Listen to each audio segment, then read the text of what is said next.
भाई पिछले वीडियो में मैंने आपको बताया कि मुनव्वर और मनारा के बीच में रिश्ते ख़त्म हो गए हैं।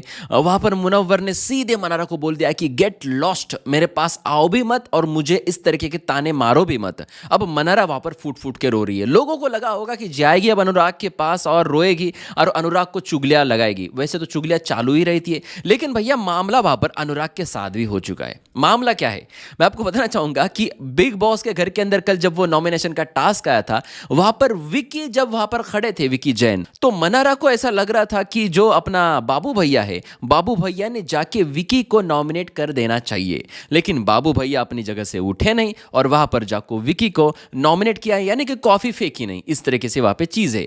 लेकिन भाई गौर करने वाली बात यह है कि उस वक्त भाई विकी के खिलाफ तो मनारा भी नहीं गई वहां पर नॉमिनेट करने के लिए, तो ये कहीं ना कहीं देखने लायक बात थी। अब यहां पर जब ये नॉमिनेशन का टास्क खत्म हुआ है तो मैडम गुस्सा है अनुराग से कि तूने विकी को नॉमिनेट क्यों नहीं किया।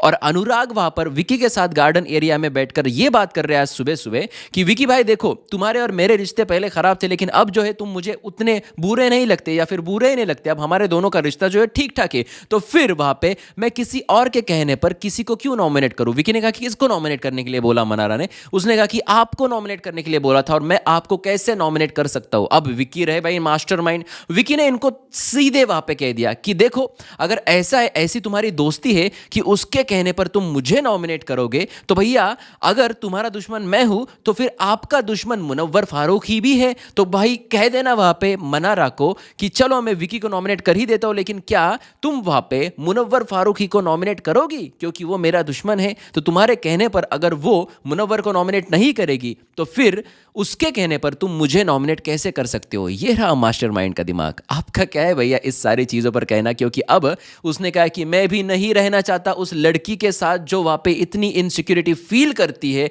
और ऐसे रिश्ते वहां पे निभाती है कि भैया वो नॉमिनेशन के टास्क के ऊपर बेस्ट हो। अनुराग के फैंस के लिए क्या ये खुश खबर है? अनुराग के फैंस कमेंट सेक्शन में जरूर लिख देना। और भी खबरों के साथ मिलेंगे अगले वीडियो में। भैया मनारा हो चुकी है अकेली, राय कमेंट सेक्शन में लिखना मत भूलिएगा। मिलते हैं अगले वीडियो में। Bye, take care.